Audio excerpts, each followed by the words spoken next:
Hi, my name is Jeff Beach. I'm the Chief Pilot for the Maine Warden Service. And we have 3 pilots total. I'm the Central Maine based pilot. We have another pilot in Greenville, and then the 3rd pilot is based on Eagle Lake, just south of Fort Kent. So as pilots, we're all sworn game wardens, and but we have a kind of a unique role where we divide our time between all members of the Department of Inland Fisheries and Wildlife. What we do as pilots is respond to search and rescue calls, and it's not always a lost hiker or a lost hunter. We'll search for people living with dementia. It's a team effort. Sometimes it's a canine that finds the lost person. Sometimes it's us.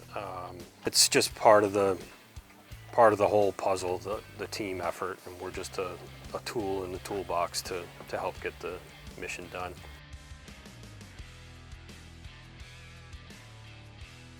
And as far as our game warden duties, that's a big part of what we do, especially as we get into the fall hunting seasons. Look for deer drives. You know, they tend to stand out when a group of people are working together in the woods. We can see that from the air.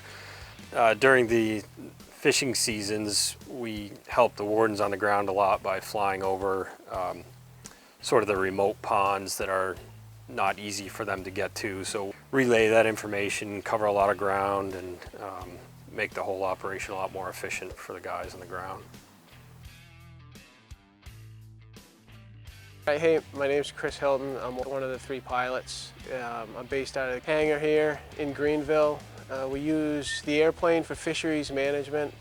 We'll work closely with the biologist. For one, we do angler surveys, so in the summertime we'll fly around, count anglers that are out on these bodies of water, and then we'll also do those in the wintertime so the biologist can get an idea of fishing pressure on each lake, come up with regulations, stocking stuff.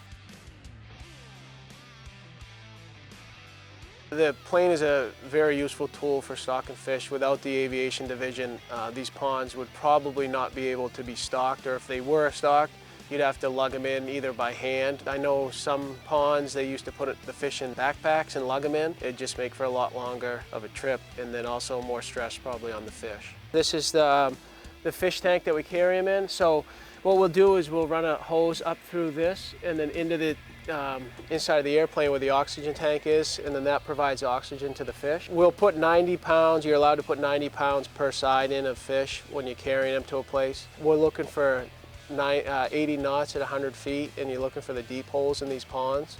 So when we go over the pond and you get to your drop zone of where you're gonna be, I'll be inside and you trip the tank, and basically it tips over just like that, and it'll dump the fish out as you're going in the air. This is Jeff Spencer. I'm the game warden pilot based out of Eagle Lake in northern Maine. And I just want to talk a little bit about some of the work we do with the fisheries and wildlife divisions, mainly on the telemetry that we do. And for any of you who don't know what telemetry is, it's a radio tracking system where the animals either have a radio collar on them, or some of the birds will have a small antenna stuck on their back. The fish have an implant with a wire sticking out that acts as the antenna. And right here is one of the telemetry antennas. We have one of these mounted on each side of the aircraft. And we have a radio receiver that's tied into the whole system, and we can put in several different frequencies and we scan them. And this is the radio receiver that we use. Like I said, it scans, and we've got the splitter here that connects to the antennas inside. We've got the cables actually go through the wing into the aircraft and come out the floor between the seats, so we can switch between left and right for both antennas. When we're scanning, we just listen on both antennas until we pick up a signal. Once we hear the signal, then we switch over to left and right to figure out what side it is. We kind of look at the map and our surroundings, and we'll make a 90-degree turn into that area, start slowing down and getting a little lower. And we can keep going back and forth between left and right, turning down the gain on the receiver until we can just barely hear it. And when you've got a good signal and you're really close, these antennas are directional. So we have them angled down and out slightly. So we can tip the wing a little bit and you're almost looking right down this way.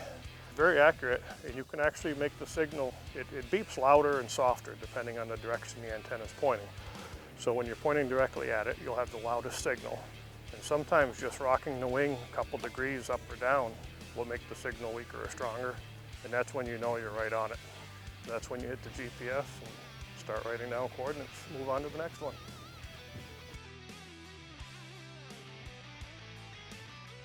We also do tracking of fish.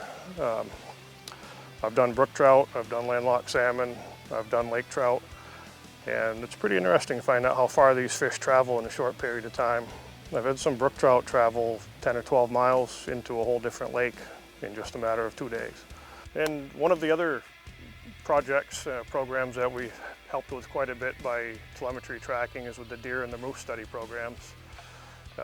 Those collars all have a GPS function so that the biologists can actually download their movements and locations several times a day. But those collars also transmit on a VHF radio signal, which allows us to track them with the aircraft.